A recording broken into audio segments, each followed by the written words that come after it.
우크라이나 전쟁이 장기화의 기로에 들어선 지금 국제 정치의 흐름은 예전과 전혀 다른 방식으로 재편되고 있다. 그 중심에는 예상 밖의 국가가 서 있다. 바로 터키다. 젤렌스키 우크라이나 대통령이 에르도안 터키 대통령을 전격 방문하여 회담을 가진 날, 많은 언론은 이를 외교적 제스처 혹은 평화 프로세스 재가동 정도로 해석했다. 그러나 그 이면에는 흑해 전체의 전략 지도를 뒤흔드는 대규모 변화가 조용히 진행되고 있었다. 터키가 그동안 유지해오던 중립적 균형 외교에서 벗어나 러시아의 숨통을 직접 겨냥하는 실질적인 행동에 나섰기 때문이다. 이 변화는 단순히 외교적 방향 전환이 아니라 러시아의 경제, 군사, 해상 조달 능력을 직접적으로 압박하는 구조적 개입이었다. 그 시작은 겉보기에는 사소해 보이는 사건이었다. 갈라타 포트 앞바다에서 600명의 러시아 관광객을 태운 크루즈선이 입항을 거부당한 것이다. 일반적인 국제 항만 운영 기준을 생각하면 이 장면은 관광 정책의 조정 수준으로 보일 수도 있다. 그러나 그 배경을 들여다보면 상황은 전혀 달랐다. 이는 터키가 사실상 러시아에 보복 신호를 보낸 사건이었다. 소치 항구에서 터키 페리 시브리지가 84시간이나 억류당한 직후 벌어진 일이었기 때문이다. 러시아가 테러 위협 평가를 명분으로 내세웠지만 실상은 우크라이나의 해상 드론 공격을 지나치게 의식해 민간선을 과도하게 검사한 것에 불과했다. 이 일련의 행동은 러시아가 스스로 얼마나 불안정한 상황에 놓여 있는지를 극명하게 보여주었다. 그러나 갈등을 폭발적으로 증폭시킨 결정적 사건은 이즈마일 항구에서 발생했다. 터키 국적의 LPG 탱커 에일 인디아가 러시아 드론 공격을 받은 것이다.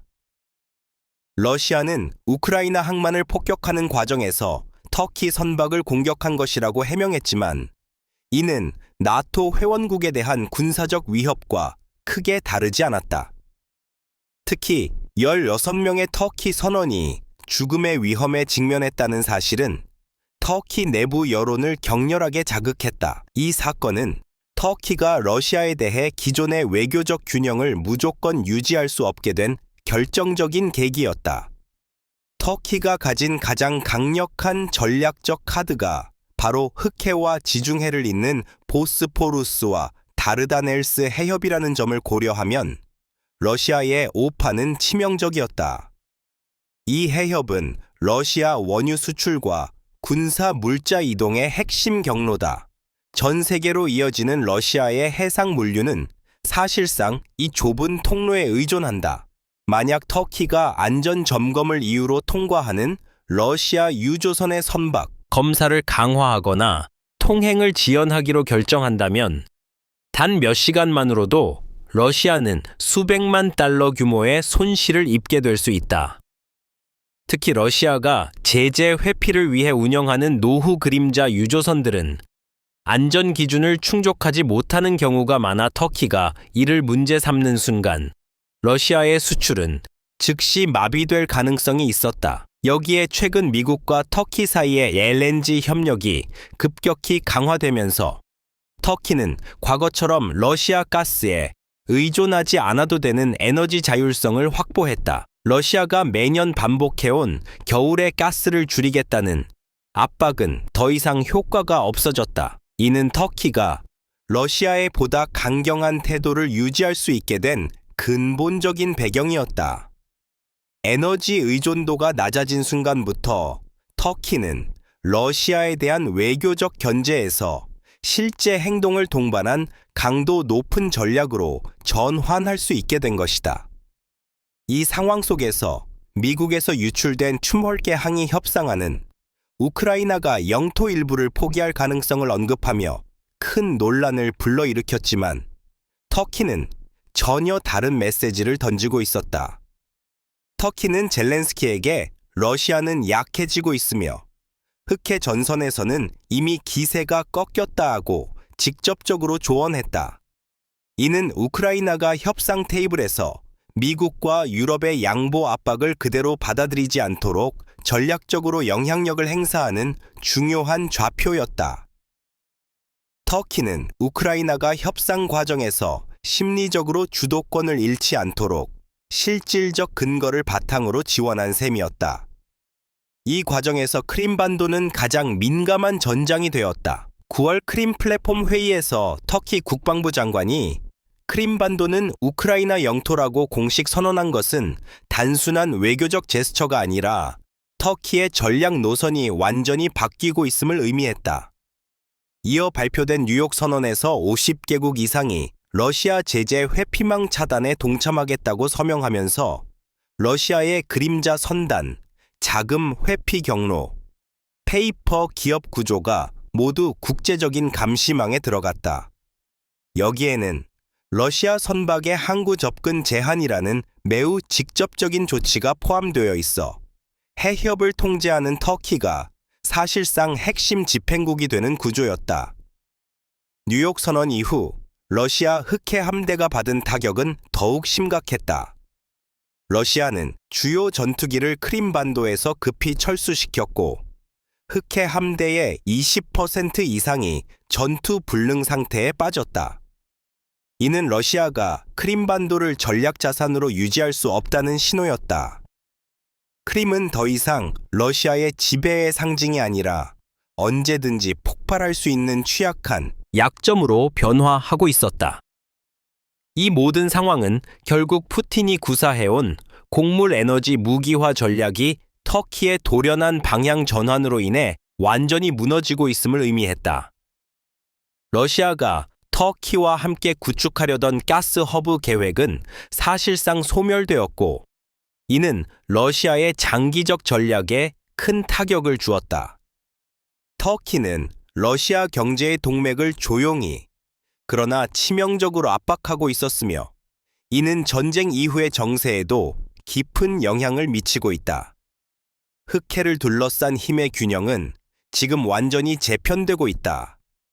터키는 이 지역의 실질적인 조정자로 부상했고, 러시아는 전쟁 시작 이후 처음으로 외교, 군사, 경제 모든 면에서 포위당하는 상황에 직면했다. 이 거대한 재편의 시작점이 바로 지금, 그리고 이 변화의 한복판에 터키와 우크라이나가 서 있다. 터키와 러시아 사이의 긴장이 최고조로 치닫고 있는 가운데 이 변화가 단순한 양국 간 갈등을 넘어 우크라이나 전쟁 전체의 흐름에 어떻게 작용하는지가 국제사회의 핵심 관심으로 떠올랐다. 전쟁의 성패는 전장 위의 포격이나 투입 병력 숫자로만 결정되는 것이 아니다. 해상 운송로, 경제 제재 효과, 외교적 고립, 그리고 이를 둘러싼 주변국들의 전략적 선택이 전쟁의 구조를 바꾸는 보이지 않는 힘으로 작용한다. 지금 벌어지고 있는 상황은 바로 그러한 보이지 않는 전선에서의 대규모 재편이었다. 터키는 조용히 그러나 결단력 있게 그 전쟁의 판도를 바꿀 수 있는 지렛대를 쥐고 있었고, 러시아는 그것을 예상하지 못한 채 점차 포위망에 갇혀가고 있었다. 터키의 보스포루스, 다르다넬스 해협 통제권은 러시아에게 있어 생명선이나 다름없다. 러시아의 원유 수출량 중 상당수가 흑해를 통해 이동하며 그중 많은 부분이 터키 해협을 통과해야만 지중해로 진출할 수 있다. 이 경로가 막히거나 지연되기만 해도 러시아의 수출 수익은 즉시 흔들린다. 특히 제재 회피를 위해 운영되는 노후 그림자 유조선들은 국제 기준을 충족하지 못해 검사 강화가 이루어지는 순간 대거 발이 묶일 가능성이 높다. 터키는 이 점을 정확히 알고 있었다. 과거에는 러시아와의 관계를 의식해 이러한 점검을 상당히 느슨하게 운영해왔지만 이제는 상황이 완전히 달라졌다. 터키가 조금만 강경하게 움직여도 러시아의 해상 무역 흐름은 즉시 붕괴된다. 이런 환경 변화는 푸틴 정권에게 치명적이었다. 푸틴은 지난 수년간 유럽과 네이토를 상대로 천연가스와 곡물을 정치적 무기로 활용해왔다. 유럽이 혹한기에 접어들면 러시아 가스 의존도가 높아지고 흑해 곡물 회랑이 통제되면 중동과 아프리카 국가들은 식량 공급 불안에 직면한다. 이 모든 구조는 러시아가 국제사회에서 영향력을 유지하는 데 중요한 기반이었다. 그러나 터키의 결정적 전환은 이 전략을 뿌리째 흔드는 일이었다. 미국과의 LNG 협력 강화로 터키는 러시아 가스라는 레버리지에서 빠져나왔고, 이는 푸틴 정권이 터키를 상대로 더 이상 에너지 협박을 사용할 수 없다는 뜻이었다. 이 변화는 푸틴의 전략적 설계 자체가 근본적으로 붕괴되고 있음을 보여주는 신호였다. 이 흐름에서 우크라이나의 위치는 더욱 중요해졌다. 터키는 젤렌스키에게 단순한 지지 이상의 전략적 조언을 건넸다. 그 조언의 핵심은 명확했다. 러시아는 약해지고 있으며 흑해 전선에서 통제력을 잃어가고 있다.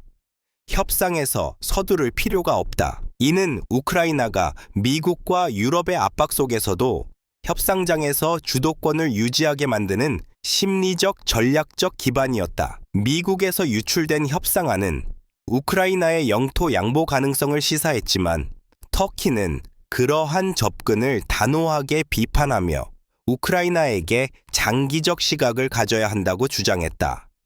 이와 동시에 국제 제재 구조도 대대적으로 재편되고 있었다. 뉴욕에서 발표된 제재 강화안과 50개국의 동참 서명은 러시아의 회피 구조를 전면적으로 붕괴시키는 효과를 가져왔다. 특히 러시아 선박의 항구 접근 제한은 그림자 선단을 직접적으로 겨냥한 조치였다. 러시아는 수백 척의 제재 회피용 선단을 운영하며 원유와 석유 제품을 국제시장에 은밀히 수출해왔지만, 이제는 어느 항구에서도 환영받지 못하는 상황에 직면했다. 터키는 해협 통제권을 바탕으로 이 조치의 집행력을 극대화할 수 있는 국가였고, 이는 러시아의 심장부를 타격하는 조치였다. 크림반도 전선에서도 이러한 변화는 그대로 반영되었다. 터키가 크림을 우크라이나 영토라고 공식 선언한 것은 크림의 국제적 지위에 다시 불을 지피는 조치였고, 이는 러시아의 명분을 크게 흔들었다.